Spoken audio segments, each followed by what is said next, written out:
अस्सलाम वालेकुम। एंड तक वॉइस आ रही है, नहीं आ रही? एंड वॉइस आ रही है। आप में से कितने लोग मुझे जानते हैं? कोई भी नहीं जानता। इसका मतलब है जितना झूठ बोलूंगा सब मान लेंगे।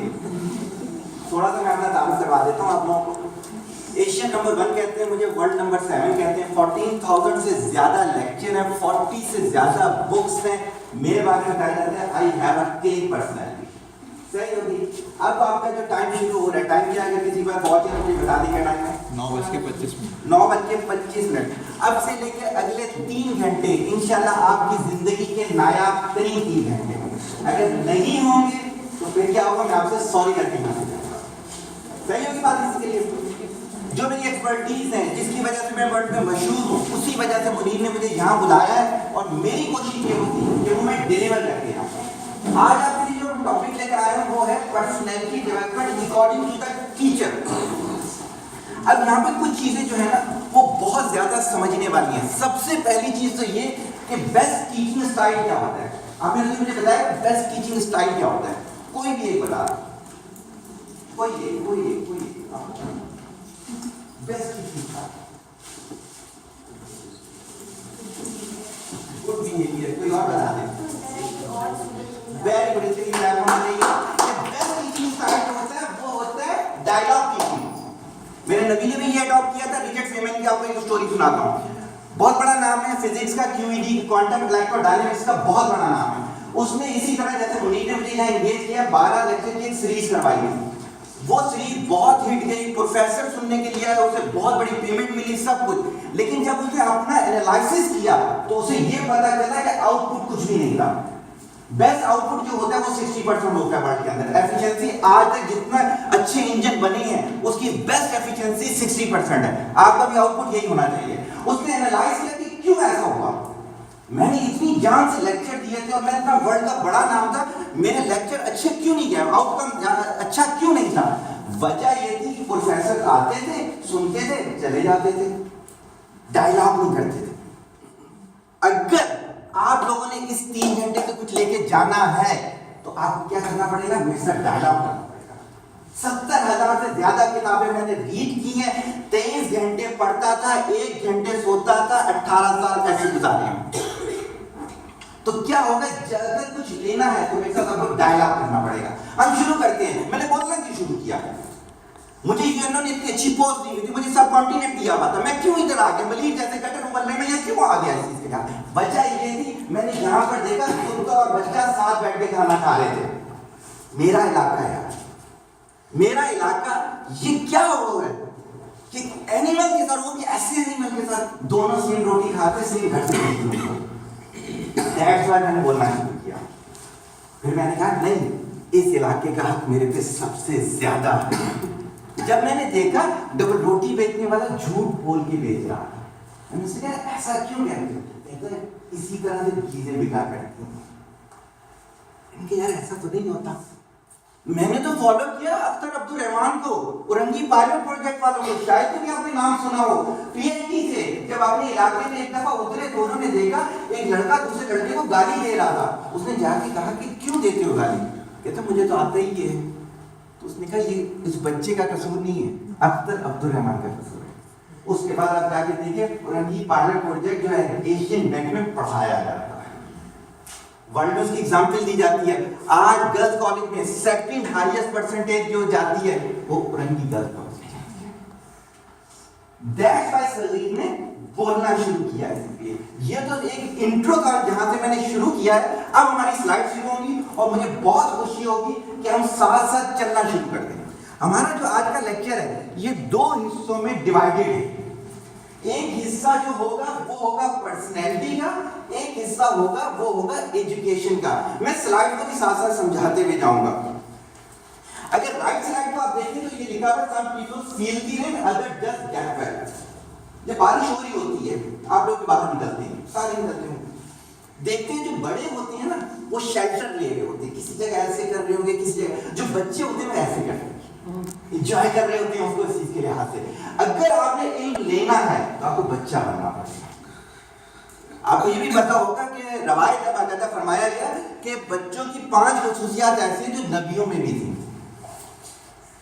सही है, तो इल्म के लिए आपको दरअसल ऐसे ही होना पड़ेगा। तो एक हमारा आ गया पर्सनैलिटी, दूसरा आ गया education. Education is not the preparation for the life, education is life itself. तो इसमें अगर मैं आपसे ये चीज पूछूं कि एजुकेशन किसे कहते हैं, वर्ड एजुकेशन, मैंने कहा डायलॉग के साथ चलेंगे। मेरे से मुनीर ने पूछा आप कितनी देर बोलेंगे, मैं इस्लामाबाद वगैरह बोलने जाता हूँ तो मैं 13 आवर्स का स्ट्रेट लेक्चर देता हूँ। मैराथन लेक्चर होता है मेरा, 13 घंटे लगातार बोलता रहता हूँ। तो मैंने कहा कि जितना बोलोगे बोल दूंगा, लेकिन मजा तब आएगा जब आगे से भी बोलो। अगर सिर्फ मैंने डेटा देके जाना, यूट्यूब पे जाओ मेरे बहुत लेक्चर हैं, 14,000 से ज्यादा लेक्चर हैं, डेटा वहां से ले लो यार, तो यहाँ क्यों ला रहे हो? तो मैंने वर्ड पूछा है एजुकेशन, जो भी आपको आता है आप बता दें।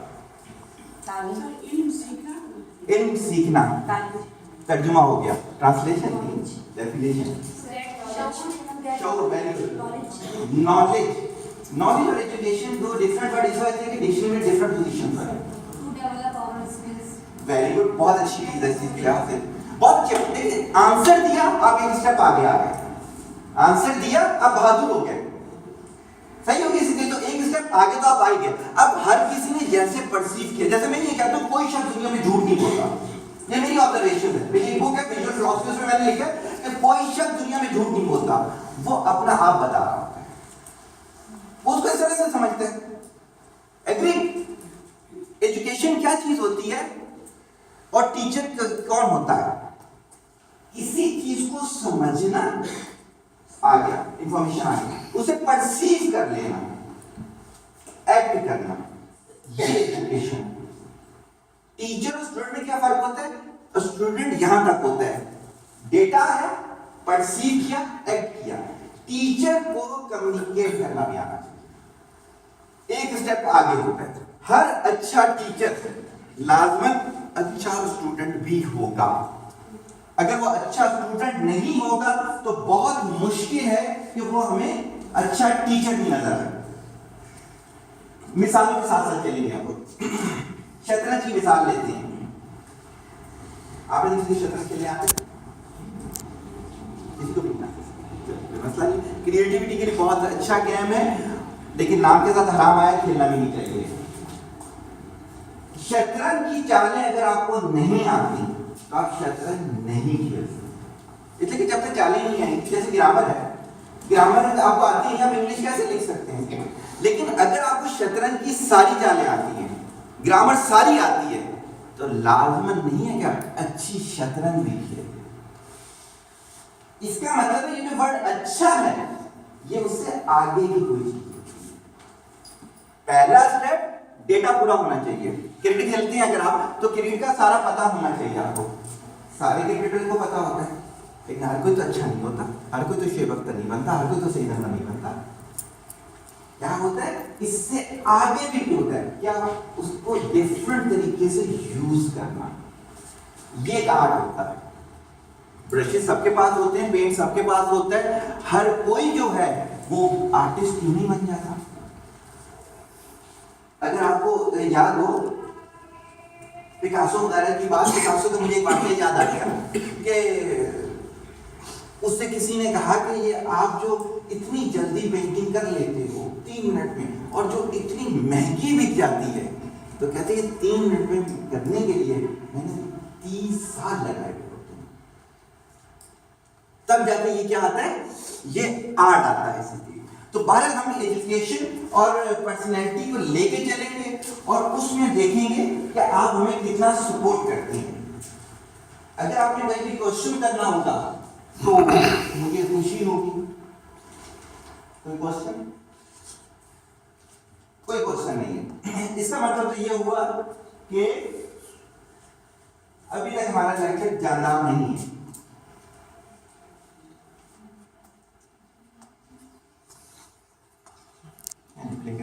स्केप करके ये पकड़ेंगे।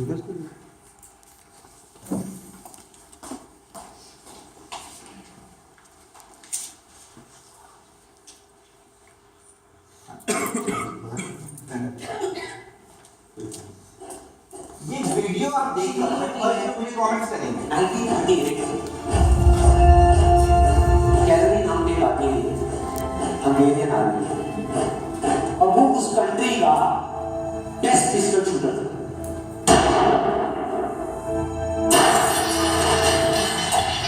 जितनी भी नेशनल चैंपियनशिप्स हुई थी उस कंट्री में उसको वो जीत चुका था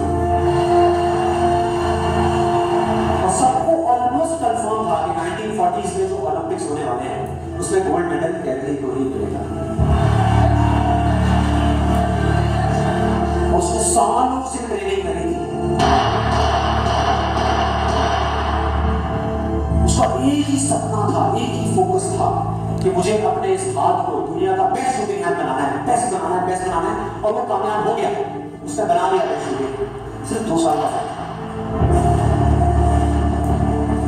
1938 में एक आर्मी का ट्रेनिंग कैंप चल रहा था, बिल्कुल आर्मी में था, तो एक एक्सीडेंट हो गया। उसी हाथ में जिससे उसने गोल्ड मेडल जीतना था उसमें एक हैंड ग्रेनेड फटी और वो हाथ चला गया। जो उसका सपना था, जो फोकस था, सब खत्म।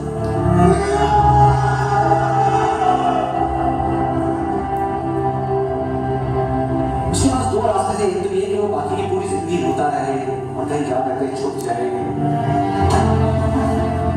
या अपना जो गोल था जिसपे उसने फोकस किया और उसको पकड़ लगाया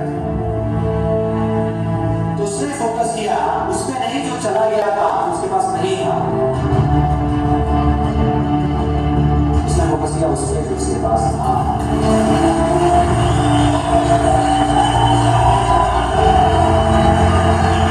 जो उसके पास था और क्या था उसके पास में एक लेफ्ट हैंड, एक ऐसा हाथ जिससे वो लिख तक नहीं सकता। 1 महीने तक उसको हॉस्पिटल में इलाज चला इस हाथ पे और सही 1 महीने बाद अभी ट्रेनिंग शुरू कर दी सारी।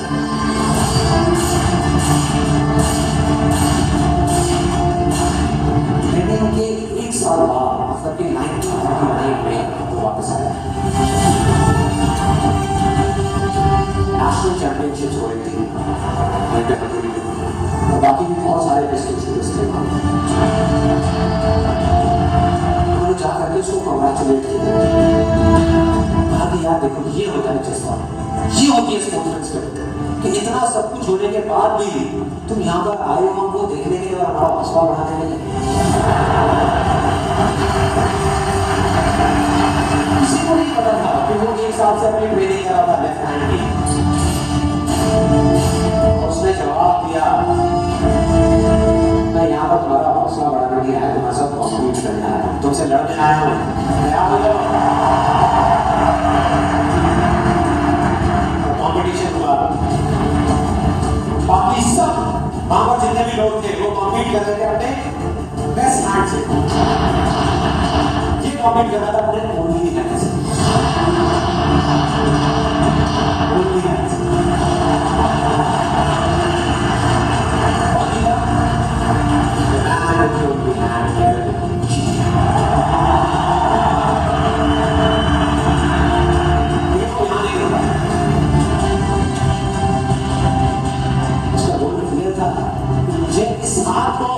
इस कंट्री का नहीं, इस पूरी दुनिया का बेस्ट शूटिंग हैंड बनाना है। उसने सारा फोकस उठा कर लगा 1940 मेरा ओलंपिक्स होने वाले थे, लेकिन 1940 के ओलंपिक्स कैंसिल हो गए। वर्ल्ड ओलंपिक्स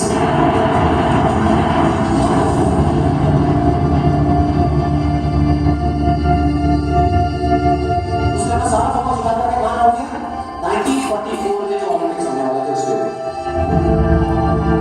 और 1944 में जो ओलंपिक्स होने वाले थे वो भी कैंसिल हो गए। वर्ल्ड वॉर की वजह से फिर से कैंसिल।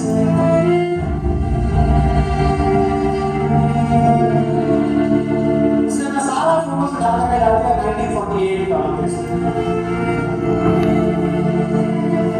1938 में उसकी एज थी 28 साल, 1948 में उसकी एज हो चुकी थी 38 इयर्स। और जो यंगर जो प्लेयर्स आते हैं निकल कर उनसे कॉम्पीट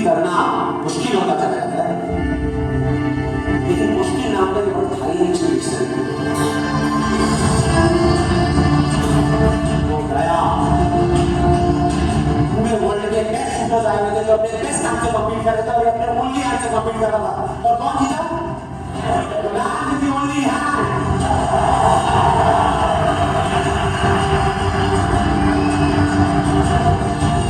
लेकिन वो तब भी नहीं हुआ। 1952 ओलंपिक्स दोबारा कम्पीट किया उसने। इस बार गोल्ड मेडल कौन जीता? दिल्ली 4 साल बाद गुजरात से, और पूरी हिस्ट्री को बदल कर रख दिया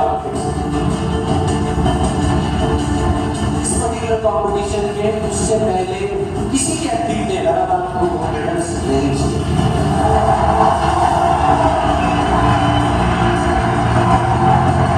अब किसी भी दूसरे के पास स्टोरी बहाना नहीं कि मैं इस वजह से फेल हुआ अपनी लाइफ में, इस वजह से मैं कुछ नहीं कर पाया, बहुत कमी ले से।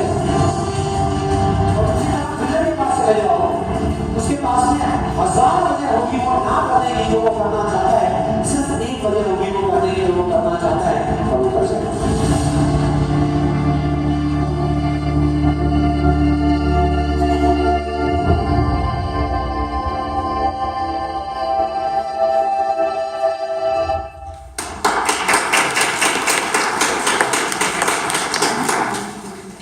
इट्स अ ट्रू स्टोरी, ये सच्ची है। बेस्ट टीचिंग स्टाइल ये होता है कि आप सच्ची कहानियां लेकर आए, फैब्रिकेशन नहीं होनी चाहिए। दैट वे कोशिश मेरी होती है 99% मैं ट्रू स्टोरीज ही लेकर आता हूं।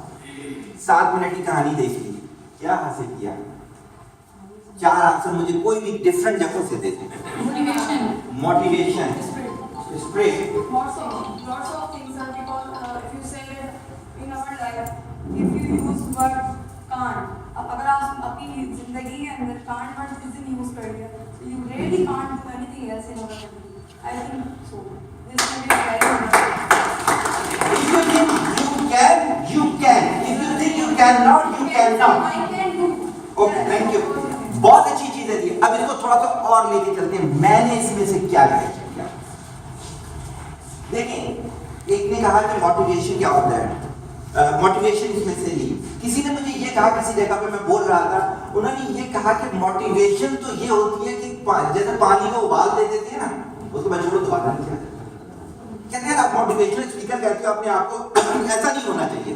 ये ऐसा होना चाहिए जैसे पानी को काढ़ते रहते हैं ना, ये वो वाला होना चाहिए सबके लिए। तो बिल्कुल ये अभी के लिहाज से मोटिवेशनल एक लेक्चर ही आपको लग रहा होगा। इसके अंदर से हम निकालते हैं वो चीजें। अब में से किसी ने लॉ ऑफ अट्रैक्शन का नाम सुना है? सुना है? क्या होता है लॉ ऑफ अट्रैक्शन? नहीं, ये लॉ ऑफ अट्रैक्शन बेसिकली जो होता है, रवायत में क्या आता है कि जैसा आप गुमान करोगे वैसे हो जाओगे। उसे लॉ ऑफ वर्ड में लॉ ऑफ अट्रैक्शन कहते हैं। बहुत सारी स्टोरीज हैं उससे रिलेटेड, मैं सिर्फ यहाँ पे एक्सप्लेन करने पर किसी स्टोरी को नहीं लेता, छोटी सी एग्जांपल लेके चला जाता हूँ। गुडमैन की एक एग्जांपल है। गुडमैन का जहाज क्रैश हो गया था, तो क्या हुआ, उसकी पूरी बॉडी क्रैश हो गई थी, उसकी बैकबोन क्रैश हो गई थी, उसके लंग ब्रस्ट हो गए थे, उसकी जो थी आपकी सांस की नाली ब्रस्ट हो गई थी, सब कुछ। तो डॉक्टर ने उसको बिस्तर में डाल के कहा तुम मरने वाले हो, तो खुदा को याद कर लो। उसने कहा नहीं, मैंने जिंदा रहना। जब वो सही हुआ था तो उसने फिर स्टोरी पूरी सुनाई। कहता मैंने कहा कि सबसे पहले मैं अपने लंग्स पे काम करूं, और एक दिमाग में रखिए कि मैं 6.5 महीने 7 महीने के बाद इस हॉस्पिटल से बाहर चल के जाऊंगा।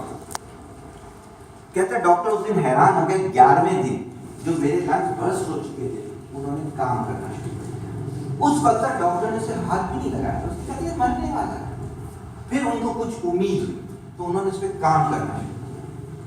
फिर 21 दिन में उसके हाथ में हल्के हल्के मूव करना शुरू हो गया। उनको हुआ कि इसका ब्रेन से सिग्नल कैसे जुड़ गया, इसकी तो बैकबोन जो है वो टूटी पड़ी है। फिर क्या हुआ, जो उसने डेट सोची थी उससे कुछ दिन पहले या कुछ दिन बाद वो चलकर हॉस्पिटल से निकला। वो भी मोटिवेशनल स्पीकर है, गुड्समैन का, कभी नेट पे सर्च कीजिएगा। ये है लॉ ऑफ अट्रैक्शन कि सबसे पहले आपको अपनी थॉट बनानी, देन उसके साथ एक्शंस होती हैं, तो आपको क्या मिलना शुरू हो जाता है, टारगेट मिलना शुरू हो जाता है। यहाँ पे देखिए टाइटल मैंने लगाया the man with strong will and action. तो सबसे पहले विल बनानी पड़ती है, लेकिन सिर्फ विल बनाने से कुछ नहीं होता। मैं बड़ा आदमी बनूंगा, मैं आर्टिस्ट बनूंगा, मैं इंजीनियर बनूंगी, मैं डॉक्टर बनूंगी, सिर्फ करने से नहीं आता। स्टेप्स होते हैं जो उसने फॉलो किए। यहां तक जो मैं पहुंचा मेरे लेक्चर की बेस बन गई। अब आप देखिएगा यहां से ओरिजिनल मेरा लेक्चर शुरू हो रहा है।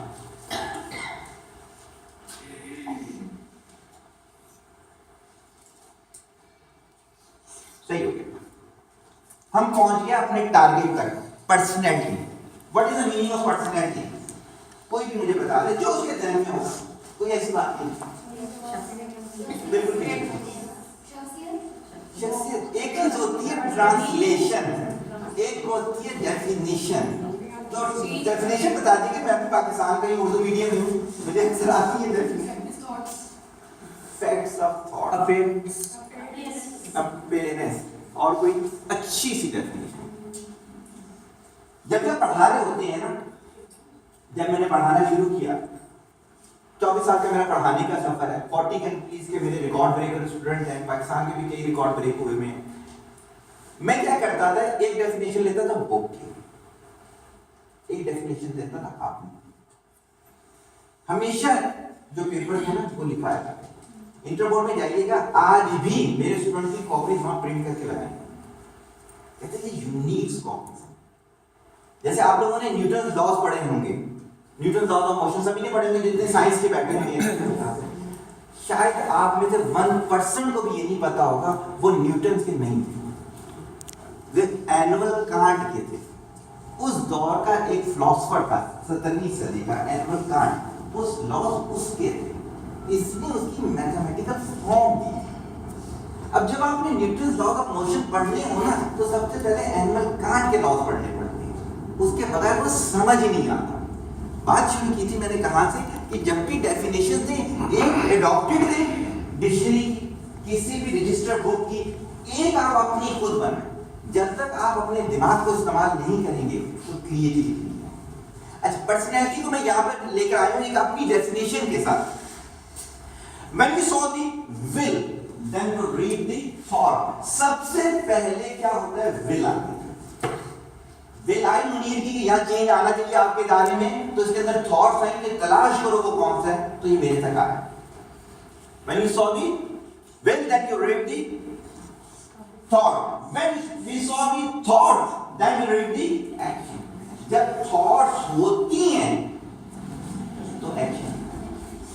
किसी भी चीज का पढ़ने का एक्शन ले लें, खेलने का एक्शन ले लें, किसी भी चीज के एक्शन के लिए थॉट हो। कभी ऐसा नहीं हो सकता कि थॉट्स हो ही ना और एक्शन हो जाए, पॉसिबल ही नहीं। जैसे कि जिस्म जो है ये दिमाग का गुलाम है, सही है बात। When we saw the action, that we read the habits, क्या बन जाता है, आदत बन जाती है चीज के लिहाज से। will से बनी थॉट, थॉट से बनी एक्शन, एक्शन से बनी आदत। When we saw the habits, then we read the personality. Direct personality नहीं बनती है। अगर आप समझो ना, किसी जगह चले जाओ डायरेक्ट पर्सनैलिटी बन जाती है। सामान्य में भी लेक्चर देने जा रहा था, तो एक यूनिवर्सिटी का था, तो एक टीचर माइंड कर गया मेरे लेक्चर में, तो कहते हैं कि आप अपने नॉलेज पे बहुत ज्यादा प्राउड हो, एंड उसके लिए मैंने मेहनत की है। सही होगी, कुछ भी करना होता है आपको पीछे से चलना पड़ता है। थॉट्स, थॉट्स से will, will say thoughts, thought से एक्शन, एक्शन से हैबिट, हैबिट से पर्सनैलिटी। सफर यहां पे भी नहीं रुकता। When we saw this personality, then we read the final definition. फिर आप बोल सकते हो कि मैं ये कर सकता हूं कुछ भी। टीचिंग में आप कोई बड़ा नाम करना चाहते हो, आप इन्वेंशन में जाना चाहते हो, आप किसी भी चीज में जाना चाहते हो, लेकिन आपको ये सफर तय करने के बाद बोलना होता है कि ये मुझे करना है और मैं कर सकता हूं। फिर इसके नीचे एक फार्मूला सा लिख दिया, character plus attitude is equal to personality.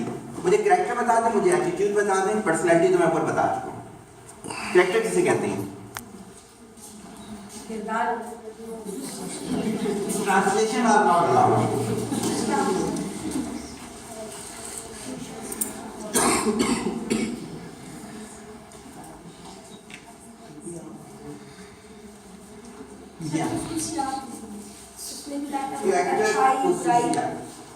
आप लगे यहाँ पे क्या पढ़ाती हैं? यहाँ साइंस पढ़ाती हैं, सही हो गया। वो वही वाली है ना, इसकी 5 खसूसियात बता सही हो गया। आगे चलें, कोई और बताएगा। Behavior in your daily life. With everyone. Behavior? हर एक के साथ behavior आपका जो कैरेक्टर बनाता है, हर एक के साथ इंटरेक्शन बोल जाते हैं। क्या होगा? सर मैं कैरेक्टर की बात कर रही हूँ। फिर एटीट्यूड क्या होगा? कैरेक्टर से एटीट्यूड से ही आपका कैरेक्टर बनेगा जो आप इस तरह से लोगों से डिक्शनरी में जब दो अलग वर्ड होंगे ना, जैसे बिलीव और फेथ अलग है, लोग मुझे कहते हैं कि बिलीव ही फेथ होता है, मैंने कहा फिर डिक्शनरी में एक ही वर्ड होना चाहिए था। जहां डिक्शनरी में 2 वर्ड है वहां एक स्टोरी सुनाता हूं आपको, वहां से गेट कीजिएगा मैं क्या लेके जा रहा। एक सहरा में एक औरत जा रही थी, रिसर्चर हो बॉटनी, उसे भूख लगी तो उसे कुछ नजर नहीं आया, तो एक चरवाहा नजर आया, उसे बुला के कहती है मुझे कुछ खाने को। वो खाना लेकर आ गया, इसने अपना बैग खोला, पानी की बोतल साथ रखी, तो उस चरवाही ने देखा तो उसके अंदर ना सोने के बॉल थे 3-4। इसने खाना खाया तो वो चरवाहा कहता है कि मैडम एक रिक्वेस्ट है आपसे। कहती है बोली, कहते हैं कि ये मुझे दे दे। ये लोग उसने तीनों को उसको दे दिए। वो नाचता हुआ शहर की तरफ भागना शुरू किया, बेचूंगा और मैं बिलियनर बन जाऊंगा। वो आधे रास्ते में गया तो उसे कुछ ख्याल आया, वापस आया और वो तीनों जो थे सोने के बॉल उसको दे दिए। तो तुमने कहा क्या हुआ? कहते हैं तुमने इसके बदले मुझे जो दिया है ना उससे बहुत ज्यादा। बंदी का कैरेक्टर सही हो गया इस चीज के लिए, उधर से एटीट्यूड। कैरेक्टर ये होता है कि आप अपने साथ कैसे हो, कैरेक्टर ये होता है आप अपने साथ कैसे हो, एटीट्यूड ये होता है आप दूसरे के साथ कैसे हो। एग्री और नॉट? एग्री। कई मुहावरे ऐसे माशरे में यूज हो रहे होते हैं कि जिसमें अक्सर और बेशतर हम गलती करते हैं। जैसे आपने सुना होगा practice makes man perfect. Is it true और not? True, 100% true. Last 100% true, and वाली लाइन बता दें। प्रैक्टिस मेक्स मैन परफेक्ट, बिल्कुल 100% ऑफ। वाई? एक शख्स गलत तरीके से शुरू करता है और उसकी प्रैक्टिस करता रहता है, क्या होगा? Perfect practice makes man perfect, not a practice makes man perfect. Agree? तो इसी तरीके से अगर जब तक हमें कैरेक्टर और एटीट्यूड का नहीं पता होगा तब भी हम क्या होगा अपनी पर्सनैलिटी को मैच्योर होंगे। Any question? Nothing. Sure, बोलिए ना। कैरेक्टर को हम वैल्यूज को हम कैरेक्टर में कर सकते हैं या फिर एटीट्यूड? वैल्यूज कैरेक्टर के अंदर आएंगी। वैल्यूज बेसिकली आगे हमारा टॉपिक भी आएगा कि जब हम किसी भी चीज को और ज्यादा प्रेजेंटेबल बनाते हैं तो वैल्यूएशन भी होगा, वो कैरेक्टर का पार्ट होता है। सर लेकिन ये तो हम दूसरों के साथ भी कर सकते हैं ना, कि आप कितने खुद हैं, कितना ऑनेस्टी है। देखिए दूसरों के साथ इंसान सबसे पहले अपने साथ अच्छा होता है, फिर दूसरे के साथ। इंसान सबसे पहले अपने आप को धोखा देता है, फिर दूसरे को देता है। वैल्यूएशन अपने करो फिर दूसरे को दो। जो चीज आपके पास है, मेरे को 100 रुपये है ही नहीं, आप दूसरे दे सकते हो। एग्री ना? Thank you. अच्छा जी, जानते हैं इसको? नहीं जानते? इसको भी नहीं जानते? निक वेविचिक नाम है, ऑस्ट्रिया का है, मोटिवेशनल स्पीकर है। इसे फादर ऑफ मोटिवेशनल स्पीकर कहते हैं। अच्छा, यहाँ पे मेरा भी एक एतराज है, मैं मोटिवेशनल स्पीकर नहीं कहता, मैं इसे इंस्पिरेशनल स्पीकर कहता हूँ। There is a short difference between motivational speaker and inspirational speaker. Nick जो है पैदाइशी, इसके हाथ पैर नहीं है। अगर हम अभी तसव्वुर करें कि हमारे नहीं होंगे, हम उसी को खुदकुशी कर लें। इसके पैदाइशी नहीं, लेकिन इसने इस चीज को अपनी माजूरी नहीं बनने दी। इसने कहा माजूरी ये नहीं होती, माजूरी यहां से होती है। एजुकेशन ही सारे काम करता है, स्विमिंग करता है, सर्फिंग करता है, टीचिंग करता है, लेक्चर देता है, ईच एंड एवरीथिंग, सब चीजें करता है। अगर हम इस चीज को अपने आप को इधर रखें तो हम थोड़ी देर के लिए सोचेंगे यार हम तो नहीं कर सकते, ऑथर ऑफ मोटिवेशनल स्पीकर। लोग इससे मोटिवेशन लेने आते हैं, इससे इंस्पायरेशन लेने आते हैं। हमारे पास तो यार हार्डवेयर भी मौजूद है, लेकिन हमारे पास तो वर्ल्ड फेम नहीं है। हम तो ये सारी चीजें नहीं कर रहे होते। तो माजूर ये तो नहीं हुआ। माजूर कौन हुआ? Thank you very much. आगे चलते हैं। इसके हाथ नहीं है दोनों, ये जहाज उड़ाती है, साइकिल नहीं चलाती, ये जहाज उड़ाती है, पैरों से कार चलाती है, अपनी जिंदगी के सारे काम करती है। इसने कभी खुदा से ये नहीं कहा मेरे हाथ क्यों नहीं है। एक ब्लैकी लॉन टेनिस का प्लेयर था, नाम मेरे जैसे निकल रहा है उसका, ग्रैंड स्लैम पहला काला जो जीता था वो वही था। जब उसने ग्रैंड स्लैम विन किया तो उसको कैंसर हो गया, क्योंकि पहला ब्लैकी था। तो पूरी वर्ल्ड की ब्लैकी फर्म ने उस पर इन्वेस्ट करना शुरू कर दिया। खुदा को यही मंजूर था, नहीं बचना था। उसका जब आखिरी वक्त आया तो उसका एक बहुत आला सेंटेंस था। उसने लेक्चर दिया है और उसने कहा कभी अपने खुदा को ये ना बोलो मेरी बीमारी कितनी बड़ी है, बल्कि अपनी बीमारी को बोलो मेरा खुदा कितना सही हो गई। तो हम क्या होता है, इसने ही साबित किया और हम साबित नहीं कर रहे। इसने अपनी बीमारी को ये बोला कि मेरा खुदा कितना बड़ा है, और हम तमाम अल्लाह की नेमतों के साथ हैं, और उसके बावजूद हम क्या कहते हैं हमारे पास तो कुछ भी नहीं। एग्री? आगे चलते हैं। छोटी छोटी एग्जाम्पल जैसे आपको अपनी स्टेज तक लाने के लिए सलमान तारी का नाम सुना हो कभी? यार फेसबुक पे कुछ और भी देख लिया नहीं होती है फेसबुक पे। सलमान तारिक जब था तकरीबन 14 साल का, गुजरावाला से गुजर रहा था। नहर थी, आमतौर पे बच्चे क्या करते हैं नहर में नहाने के लिए, तो नहाने के लिए नहर में कूदा, तो जिस जगह कूदा वहां पे स्टोन था, इसके पीछे लगा गर्दन पे, और उसकी निचली बॉडी पूरी पैरालाइज हो।